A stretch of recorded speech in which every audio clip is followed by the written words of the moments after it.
Hello, hello. Naisipan ko nga magkape dito sa may lungga ni Milky.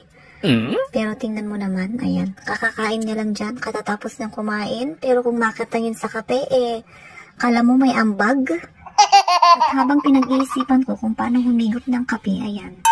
Nag-iisip din siya kung paano makikihati. Kaloka. Kaloka talaga siya. Parang hindi siya kumain ng isang taon. Diyos ko. Para ka ng patay gutom dito, Milky, ha? Tinapay lang yan. Diyos ko, day.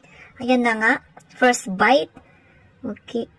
Hindi na tayo makakapagkape dito ng maayos. Baby girl.